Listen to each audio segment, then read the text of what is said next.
Good morning. We begin today's Daf Tes Vav. We begin by thanking our sponsors, TALMUD TORAH sponsors for the month of Menucha Shaindl Yanky and Aliza Statman and Yitzy and Rebecca Statman in commemoration of the first yarzheit of Menucha Shaindl Yehudis, Bas Dovid Yosef, as well as Shmuel and Robyn Korobkin in commemoration of the 25th yarzheit of Robyn's mother, Melanie Solomon, Allah Shalom, Pessa Mira, Bas Chaim, and Shulamit should have an Aliyah, and the family should have an Nachum. As well, a day of learning is sponsored by Jeff and Debbie Schwartz in commemoration of the 5th yarzheit of Debbie's mother, Shulamit Bas Shmuel, and Shulamit should have an Aliyah, and the family should have an Nachum. Daf Yomi today is sponsored by Lester and Lily Ward in honor of his father's yarzheit, Nachum ben Kalman.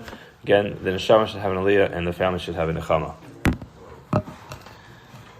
We're going to begin on Daf Yudal and Beis, the Mishnah we started yesterday. Konam Shani Yasha. A person takes a neder, konam, which is a lashon term for a neder, and his neder is Shani Yasha. In other words, that which I sleep should be a konam, should be aser. Shani Medaber, that which I speak should be a konam. Shani Mahalech, that which I will go will be again a neder, a konam, which should be aser. Or Ha'omer L'isha, person tells a woman, konam sha'ani misham sheikh.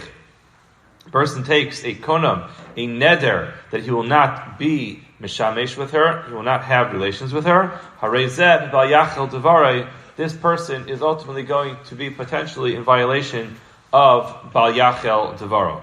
So yesterday I mentioned that this is different. The terminology in this Mishnah is different than other Mishnayos, where it doesn't just say that it's asr for him to do these things. It says that he is potentially in violation of Bal Yachel. The reason we're going to see that is because the Gemara is now going to present to us a very interesting scenario. We're going to spend the entire daf, almost the entire daf, analyzing this case. So let's try to get this straight before we start. It's like this, it makes sense. The Gemara is going to present an interesting neder, where you have the isser, the prohibition that will result as a result of the neder, but included in that prohibition, there is a t'nai. So a person makes a neder, but the neder is only going to come to fruition if he does something else. Now, the t'nai is not something which is out of his hands. In other words, I just say the t'nai is something which is dependent on what he will do. So, the Gemara is going to give an example, but just to illustrate this, imagine a person were to say that he's making a neder that he will not have a cup of coffee if he has a cup of coffee tomorrow. So I won't drink coffee today if I drink coffee tomorrow. Now it's a little bit backwards because the neder is effective today, but the t'nai is tomorrow. That's essentially what's happening here in the Gemara, and we're going to be analyzing which one are we more concerned about, and we're going to see how that makes a difference in the Gemara. So let's start. Itmar. Konam Eini Bishina Hayom. So now this is very important that the terminology that's used over here is Konam Eini, my eyes. Because, as we mentioned previously, is that working? Not on? It is not. Sure. Okay. We mentioned previously that a person cannot use a neder. A person cannot take a neder for something which is ein bo mamish. A neder is only going to be able to be effective on something which is tangible. Sleep is not something which is tangible. And we'll give a few examples of how this is relevant, but just to illustrate.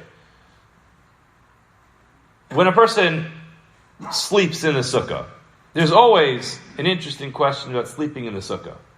How can it be that a person is fulfilling a mitzvah of sleeping in the sukkah if somebody who is sleeping is patur min ha-mitzvahs because they're sleeping? So it's kind of like a catch-22. In as much as I am sleeping and I'm not in control of what I'm doing because I'm sleeping, so how am I mekayim a mitzvah by sleeping?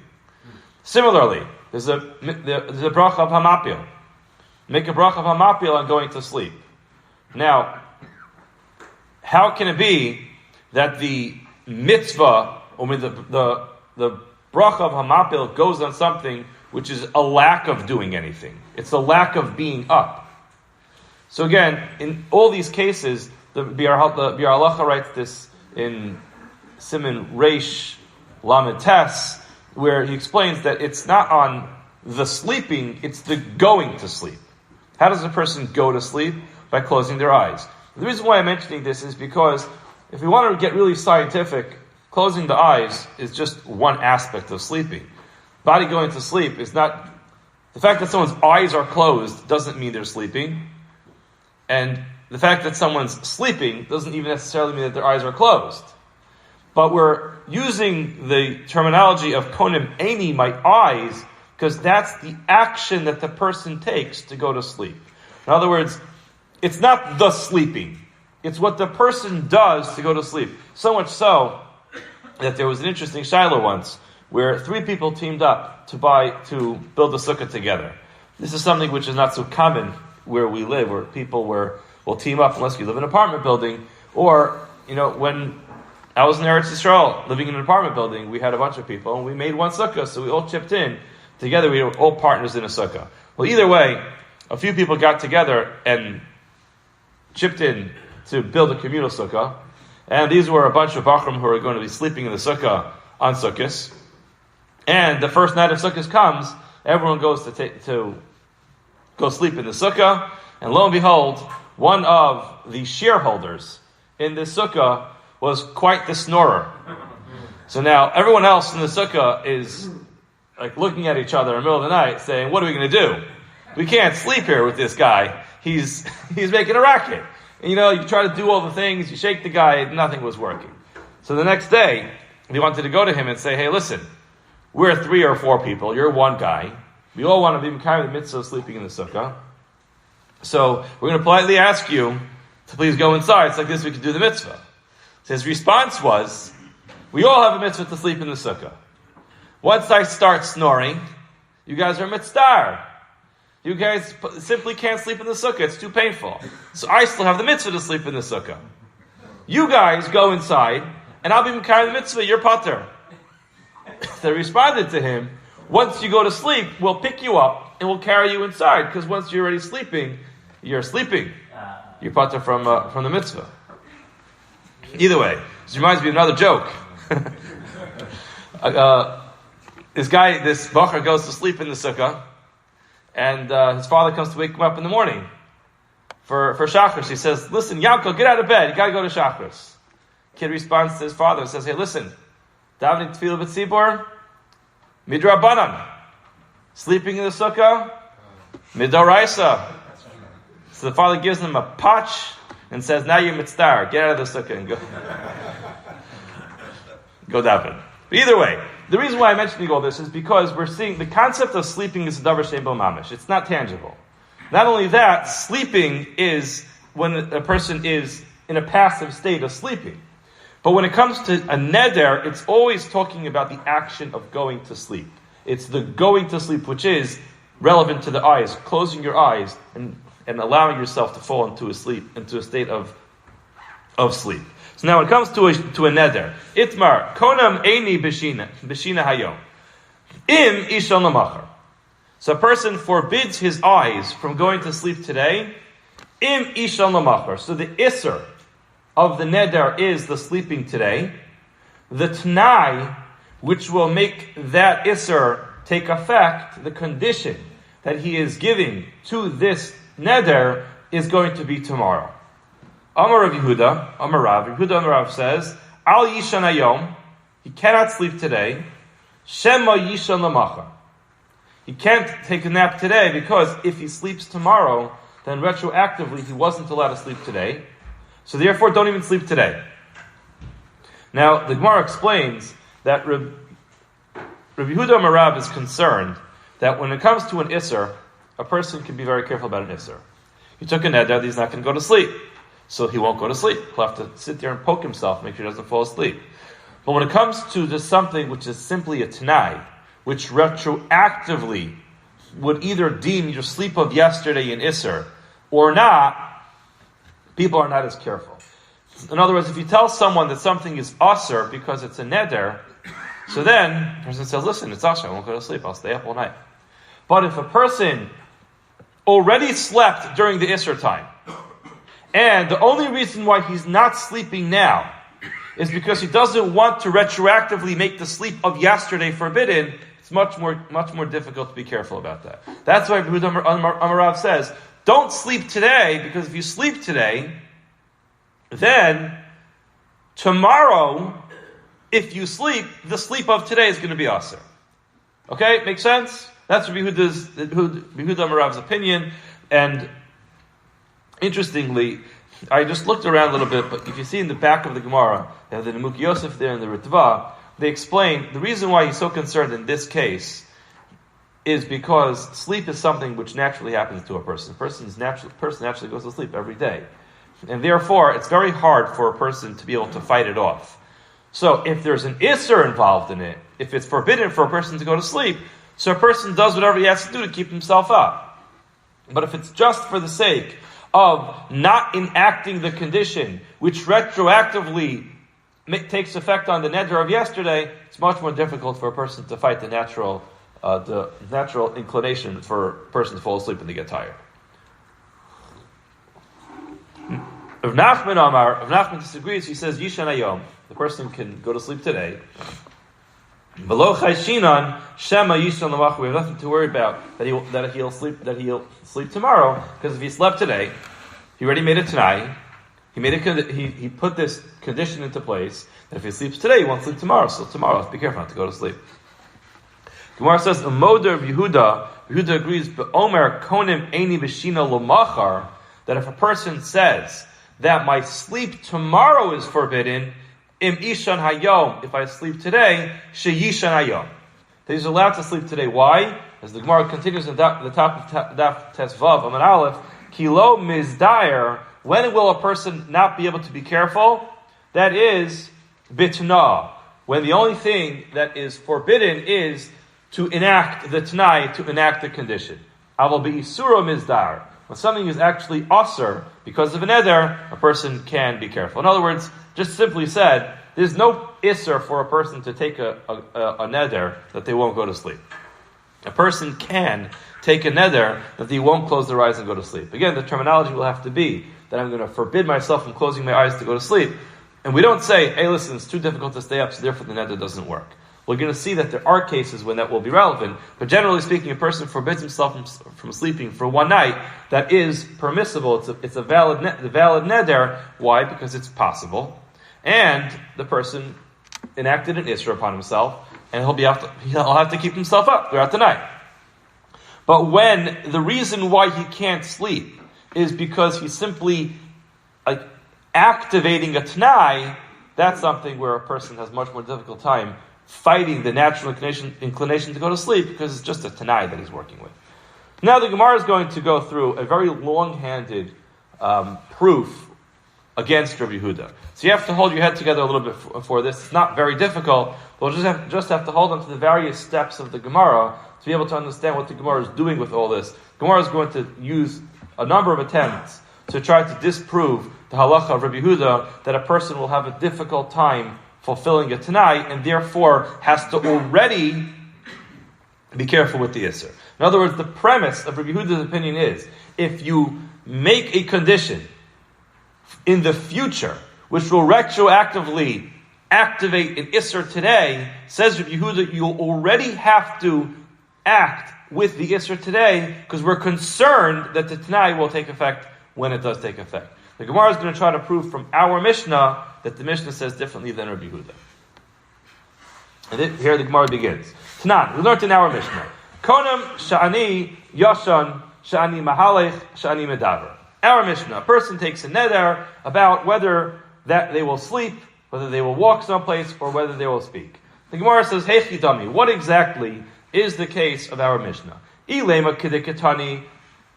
If you're simply saying that it was an open neder, like it says in the Mishnah, which is sha'ani yashan, a person takes a shavua, person makes a neder that they're not going to sleep, mi havi nidra. In other words, a person just says, I am, as the words say, I am making a neder, a person says that he will not go to sleep. The Gemara says, Mihavi Nidra. Is something like that even a valid neder? But nan, we learned in the Mishnah, and we've mentioned this previously, Chomer b'shvuas, shashvua chalos davar sheyesh bo mamish. Val davar shei bo mamish. Masha ein kein Nedarim. Simply said, a person cannot make a neder that they're not going to go to sleep. A shvua is something which a person can make. He won't go to sleep because even though sleep is davar she'ein bo mamish, it's not tangible. The mechanics of a shvua, an oath, will work to forbid him from going to sleep. But a neder doesn't work that way. A neder cannot work to forbid a person from sleeping. So therefore, the Gemara says it can't be that the case of the Mishnah was that a person took a neder not to sleep. Because a neder like that doesn't work. A neder has to have something physical and tangible to attach itself to. Like a loaf of bread or a piece of meat. But just sleep is not something which a neder can take effect on. And the Gemara explains, so therefore it can't be that our Mishnah talk about that case. Ella, rather it must be that our Mishnah, when it says, Konim Shani Yashan, to Amar Konim, Eini Bishina. A person specifies that he is forbidding his eyes from going to sleep. So now, again, it's an open neder a person took that he's not going to close his eyes. He's not going to go to sleep. The lo yahiv shiura, if he never specified a specific time frame for the sleep, are we going to allow this neder to take effect? That a person will never close his eyes and go to sleep until he eventually, inevitably, is going to violate the Isra of Vayachel, because the person takes a shvua that he won't sleep for 3 days. What's the halacha? Malkanosa. Immediately you give him malchus. Why? Because the shvua is obviously a false shvua. A person cannot stay up for 3 days straight. It's impossible. And therefore, if a person makes a shvua, he takes an oath that he will not sleep for 3 days, what that means is that he immediately made a false shvua, and v'yishal al to let him go to sleep. In other words, his problem in that case, where he takes a shvua that he won't sleep for 3 days, is that the shvua is just immediately not a shvua that he can keep. So he made a shvua shav at that point in time. The shvua can't take effect. He gets malchus for making a shvua that he shouldn't have made, but of course it doesn't have any effect on him because a person cannot make a shvua, he won't sleep for 3 days. So now, if that's the case, our Mishnah can't either be an open neder. Whether a person adds in the addition that I won't close my eyes, or a person says I'll take a shvua that I won't sleep, in any case a person cannot make a shvua that he's not going to sleep for an unspecified amount of time because people need to sleep. So the shvua or the neder can't work. So therefore our Mishnah can't be talking about where a person just made an indefinite neder that he's not going to sleep ever. Ella, so says the Gemara, to Amar Konim Eini Bishina, a person says, I'm forbidding my eyes from going to sleep, Limachar, tomorrow. Im Ishan Hayom, if I'm going to sleep today. So basically a person says, if I sleep today, he makes a neder that he won't sleep tomorrow. So now, Ha'amrit, Kol Be'isurim is that. So why is it that our Mishnah says that he violates Bal Yachel? Our Mishnah says a person who takes a shvua like this violates Bal Yachel. Why is he violating Bal Yachel? Harez Bal Yachel Devaro. In other words, this is what we addressed at the beginning of this year. The Mishnah doesn't say it's awesome for him to sleep. The Mishnah says a person who does this violates Bal Yachel. Why is it that if a person says, if I sleep today, then I take a neder, and they won't sleep tomorrow? Why is it that if a person says that he's violates Bal Yachel? Just don't go to sleep tomorrow. What's wrong with the neder? It's a perfect neder, and just don't go to sleep tomorrow. So why does the Mishnah say Bal Yachel? The terminology of the Mishnah sounds like there is an automatic Bal Yachel when a person makes this neder. Ela Pshita. So Gemara says it must be that the case of our Mishnah is the Amar Konim Eini B'Shina Yom. A person said that he takes a neder that he will not close his eyes. He will Konim Eini B'Shina Yom. He will not close his eyes to go to sleep today, but only im Ishan L'machar. Only if he will go to sleep, or I will go to sleep, im Ishan, I will go to sleep, L'machar, tomorrow. So he makes his sleeping today contingent on the sleeping tomorrow. The person says he forbids upon himself sleeping today if he sleeps tomorrow. Now, v'ilo nayim hayom ki nayim lamachar my bayachad dvarika. Again, there's a problem over here. The Mishnah just states unequivocally that a person who makes such a t'nai violates bayachad. Now, says the Gemara, what is the problem with this neder?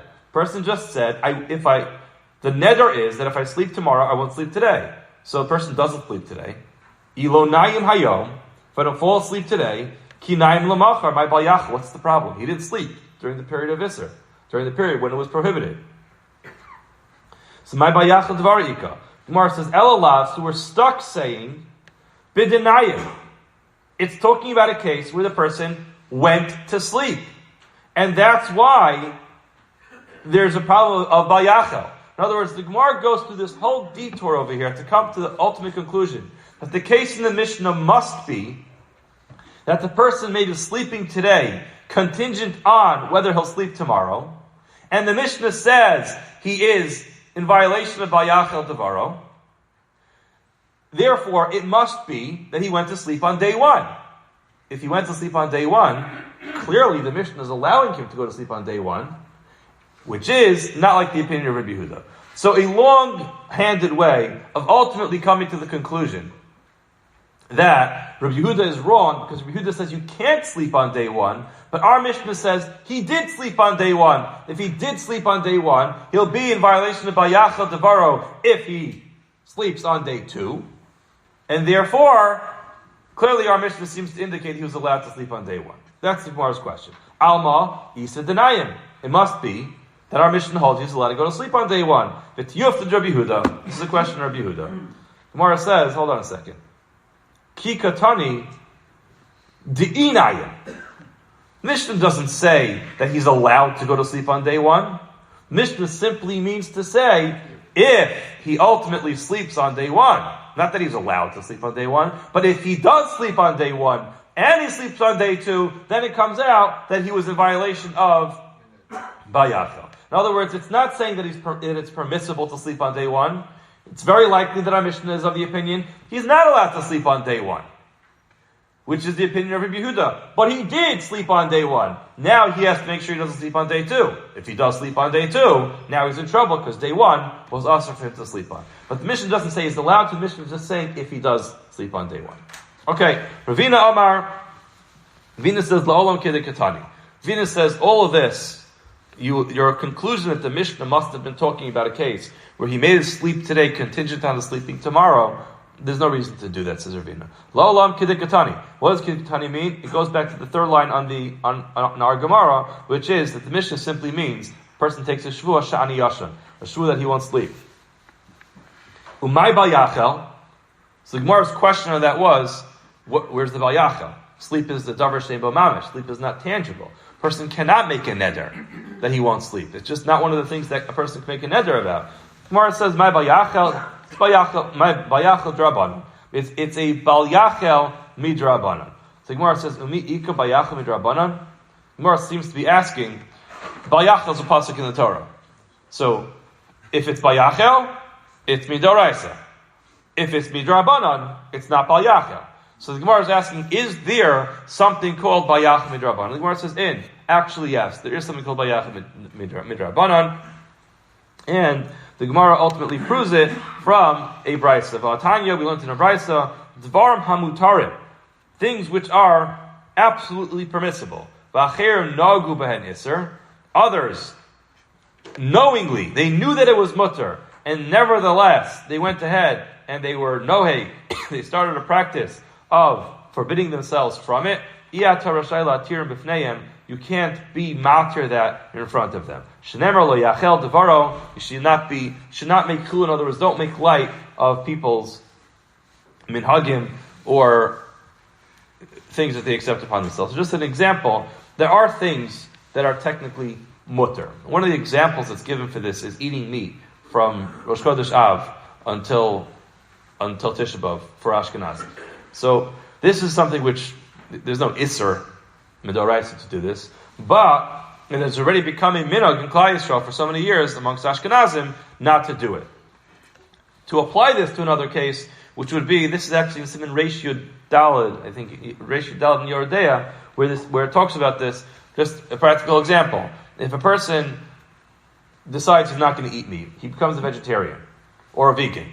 Now, the person knows good and well that min Torah it's permissible to eat meat. There's no issur min Torah to eat meat. A person makes a decision that despite the fact that it's mutter min Torah to eat meat, they make a choice that they don't want to eat meat anymore. So now, a person has to be careful with these kinds of things because it can very well turn into a neder. If a person ultimately forbids himself from eating meat, let's say a person does it from a very virtuous place. Why? Maybe they went on a tour of a slaughterhouse, they said, I'm so horrified by what I've seen over there, and you know what? Perhaps it's permissible to eat meat, but I don't like the way they treat animals, I don't like the way they raise these animals, and I think the whole industry is an industry that I want to stay away from. When a person goes ahead and accepts upon himself never to eat meat again. Now, this is a case of Dvar HaMutarim, it's permissible to eat meat, but a person went ahead and accepted upon themselves never to eat it again. So the Mishnah said, the Gemara says clearly, this is the halacha, there's an issur of bal yachil midrabanan to go ahead and be makir that person to eat it. So just to flippantly say, it's permissible to eat meat, here's a steak, why don't you sit down and eat with me? So a person cannot do that, and if a person does accept upon themselves to be a vegetarian, then the person has to be careful of being makir neder before they're going to go ahead and eat meat again. Again, it's going to be relevant to every person exactly how they did it, how they accepted it upon themselves. But this is a practical example of Dvar HaMutarim V'Acher Nagu B'Nisser, something which is unequivocally mutter. It's mutter min Torah to eat meat. As a matter of fact, it may even be a mitzvah in certain cases for a person to eat meat. However, if a person decides that they don't want to eat meat again, the person has to be very careful about how they accept upon themselves that issur. And a person should not go ahead and just be mechal the idea in front of them, because again, it became an issur for that person. All right, but ultimately that's how he understands the Mishnah, that even though a neder cannot attach itself to a davar shein bo mamash like sleep, we do have an idea of a neder midrabanan. Interestingly, if you look in the Tosfos, which is all the way on the margin of the Gemara, the Tosfos b'Ba'acher Noag Bo Isser, he says, "Tema ma inyan zeh l'noag bo Isser." In other words, Tosfos doesn't like the idea that we're just making like a universal adin neder midrabanan. Just because you found one case which is a neder midrabanan, it doesn't mean that now anything you want to fit into an neder midrabanan is going to exist. But he answers, "V'yesh lomar dahai nami shenodar v'niskaven le'asar atzmo gam bedavar she'en bo mamish ein lecha nagu gadol mizeh." He says this too is where a person, he made a neder and he had in mind to forbid himself from something which is ein bo mamish. In other words, you can have a noag bo isser. A person could be noheg isser with something which is ein bo mamish as well. Maybe he says he won't smell something. Right? A person can say it's perfectly permissible to smell something, but you know what? A person takes upon themselves they accept never to smell that thing again. So a person can do that. So if bal yachil midrabanan could apply there, it could apply in any case where a person accepts upon himself any type of neder.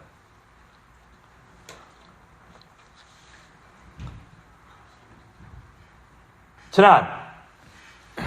So here we have another Mishnah which we're going to try to use to disprove the opinion of Rabbi Yehuda that a person has to be careful in advance of the potential issur that will come, contingent which is tied to the action of a later date. Person tells his wife, "Shatnenes li ada Pesach." So let's just get the timeline straight over here. They're talking. This is a couple who's standing in the middle of the winter. Let's call it Rosh Chodesh Adar.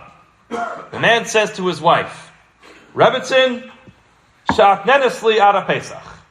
You cannot have any hana from me until Pesach. What's the t'nai? Im telchi lebeis avich ada Chag. If you go to your father's house up until Sukkot. So it's the winter. It's before Pesach. The person says to his wife, "You cannot have any hana from me until Pesach," which comes first. If you'll go to your father's house anytime between now and Sukkot, which will be after the summer. So again, the action of Hana, the Isser, the prohibition of the Hana, benefit, is between now and the upcoming holiday of Pesach. The T'nai, the contingent action, is all the way until Sukkot, which is after the summer. Now the halacha is, Halcha lefnei Pesach, she went to her father's house before Pesach, Asura b'hana aso ad Pesach. She cannot have any Hana from her husband until Pesach. Halcha lefnei Pesach, Asura. If she went before Pesach, it's Asur, lo halcha lo. What do we see? She went, right? So we see that she is, again, it shows that she was allowed to go to her father's house. In other words, again, it's only if she went to her father's house that the Hana becomes Asur. We're not prohibiting her from having Hana. So Amar Rav Abba, halcha lefnei Pesach asura v'loka. If she goes before Pesach, it's Asur, and there is Malchus. Exactly who the Malchus goes on, I don't want to get into this whole discussion right now, but there's a machlokes if the Malchus is on her, or if the Malchus is on her husband. If you want to look at it, the Ran discussed it in the bottom. He quotes two opinions. He quotes first he says, Klomer Loke, she gets Malchus. Then the Rambam says, he gets Malchus, but ultimately the Ran disagrees that it can't be that it's talking about where she gets Malchus, but I don't want to get into it. The bottom line is that it becomes into a real violation of the Neder if she goes. Lo Elchav, she does not go, Asur ba'alma. It's just an Isser ba'alma without being an Isser that comes with Malchus. So now, Ema Seif, let's read the end. Achar Pesach, after Pesach, bebal yachel devaro. It's clearly a violation of yachel devaro. V'idelo is hani lefnei Pesach. And this is the point. If she did not have any hana before Pesach, mi'ika bal yachel. Is there going to be bal yachel pshita des hani? Clearly, we allowed her to benefit from her husband in this period of time, which we're not sure if it's going to become Asur or not. Alma Masani, we see she's allowed to. Again, this is the same concept. Time frame A, from the middle of the winter until Pesach, is where it's up in the air whether that's going to be forbidden for her to have Hana from her husband. Why? Because it depends what she does between now and Sukkot, which goes much further throughout the summer.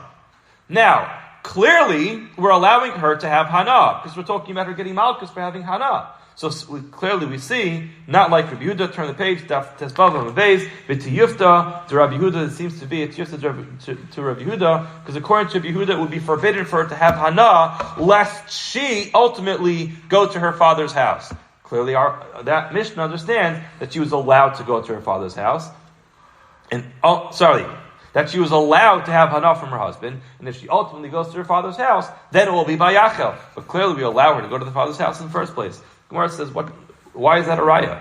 Kikatani, de'iyasani. That whole Gemara is not saying that she's allowed to have Hana, but if she had Hana, if she benefited from her husband, and then she went to her father's house, then we have a clear violation of Bal Yachel. De'iyasani arezav Bal Yachel devaro. Okay, the Gemara goes on to another case, a similar case. Tana, you have a Mishnah, Sha'atnenously, person tells his wife that she cannot benefit from him, Arachag, all the way up until Sukkot. See here he says, a much longer period of time. You can't benefit from me until Sukkot, until Chil Beisavich Ara Pesach.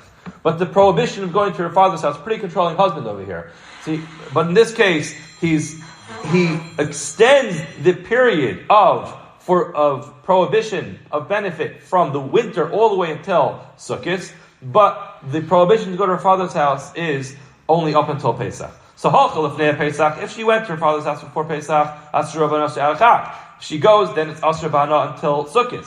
Muteres leilach achar Pesach. She's allowed to go after a Pesach because that was not included in the expression of his neder. But again, halcha asura. If she went, then it becomes asur. Lo halcha lo. She doesn't go, and it does not become asur. So again, we see this idea over here that we don't stop her from having that hana.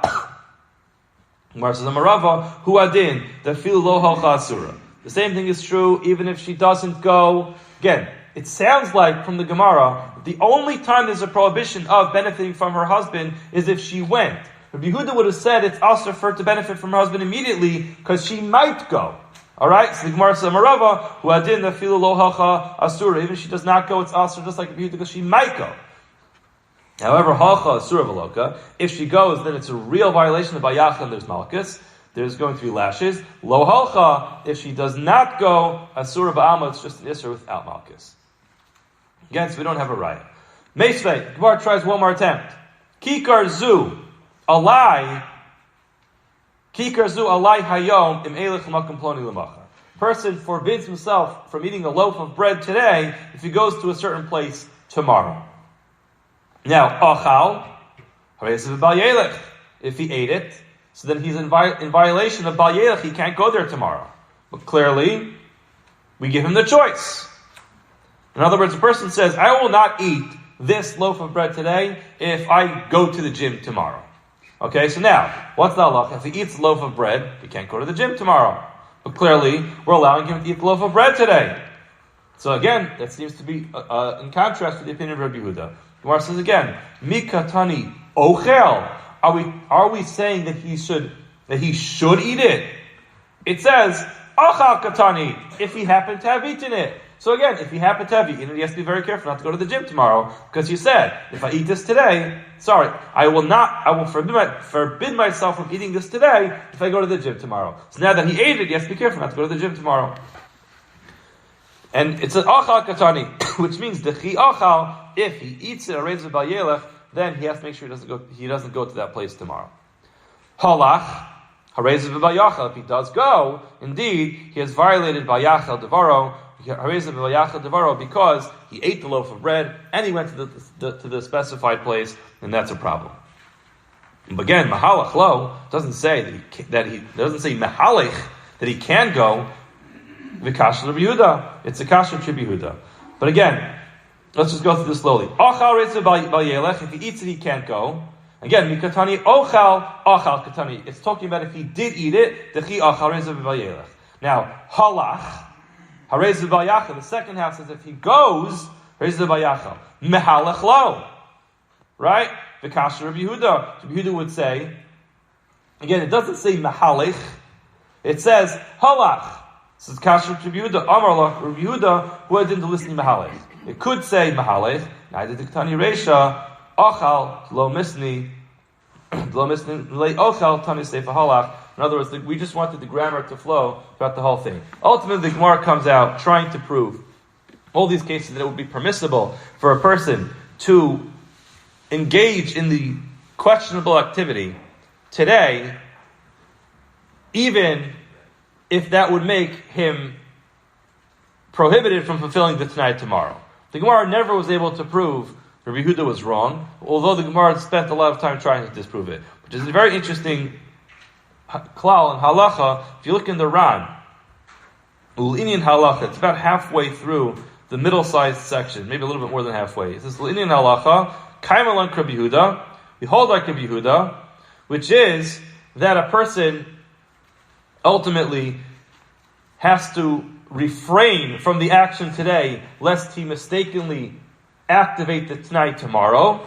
And he says, "Medamrinan la'el umod Rabbi Yehuda ba'omer konem eini b'shina lamachar umedishaklinon vitarinon alibei shnamina helchasakavase." Says the Ran, if we're spending so much time trying to disprove Rabbi Yehuda, we're spending so much time analyzing Rabbi Yehuda and trying to find text to ultimately disprove Rabbi Yehuda, obviously that was actually the halacha. That's why we spent so much time in it. So it's an interesting klal in the Gemara. Sometimes even when the Gemara doesn't clearly and expressly say that we paskin like one opinion, or doesn't bring a clear raya to Rabbi Yehuda, the fact that we spent so much time being shakil v'tari, going back and forth on it, that is a proof that indeed that is the halacha. So that's how the Ran paskins.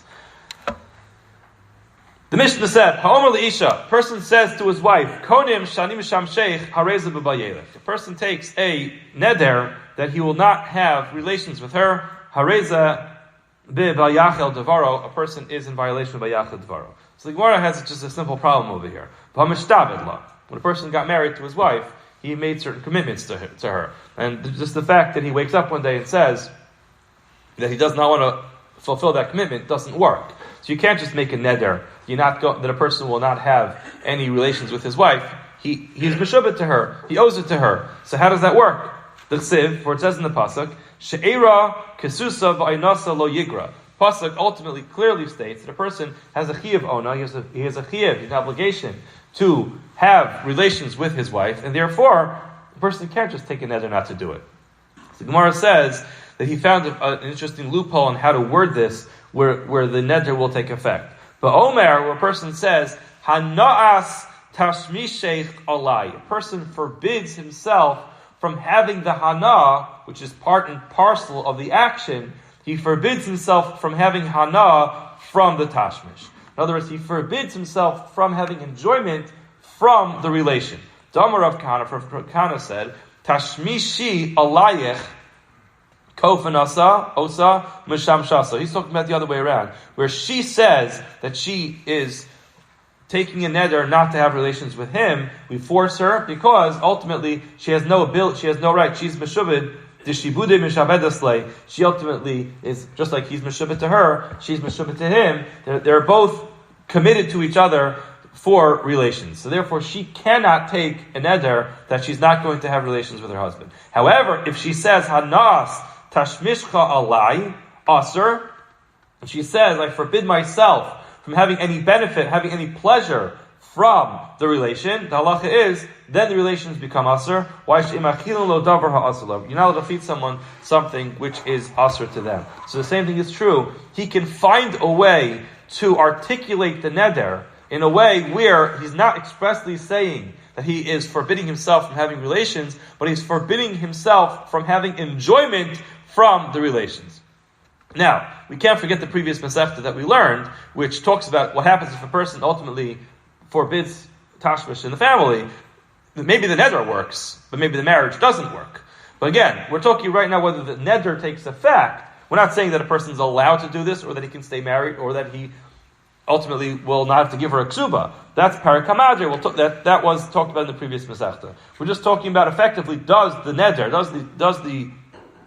does this promise, does this oath take effect? And the answer is yes, it does, because he ultimately is just banning himself from the pleasure, and since it's part and parcel with the relations, therefore he cannot get out of it. It's interesting, the Ran actually just asks an interesting question.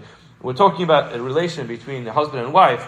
We're talking about a mitzvah of onas. Pasuk just told us it's a mitzvah. It could sometimes be a mitzvah perivarivya, and other times it's simply a mitzvah of ona, which is a mitzvah. Now, mitzvahs lav lihanos nitnu. Mitzvahs, even though many mitzvahs come along with a tremendous amount of enjoyment when a person fulfills that mitzvah, however, the mitzvah is not for hana. So therefore he asks, this is 4 lines from the bottom, V'tomar, v'chi amar hanas tashmishech, amai mitzvah, but mitzvahs lav lihanos nitnu. Mitzvahs are not given for us to ultimately enjoy them. Perhaps you can enjoy them, it's a byproduct, but it's not about the joy. So when a person forbids himself from the mitzvah, how does that take effect? Yesh Lomar, says the Ran, when we say that a mitzvah is not ultimately given for the pleasure that a person derives from it, Hani mili lomar she'ein kiyum ha-mitzvah choshev hana. Fulfilling the mitzvah is not considered to be a tangible benefit. Aval mikol makom, nevertheless, imis hani gufe behadid miskayim mitzvah hana mikri. You cannot deny the reality that people have enjoyment. They enjoy fulfilling mitzvahs. And therefore, we can't divorce ourselves from the reality that when a person ultimately engages in an action which is a mitzvah, and they enjoy it, there is an enjoyment over there. So if a person forbade himself from this particular action, from the hana of this action, so then he's stuck not being able to fulfill that mitzvah. We'll stop here. Have a wonderful day.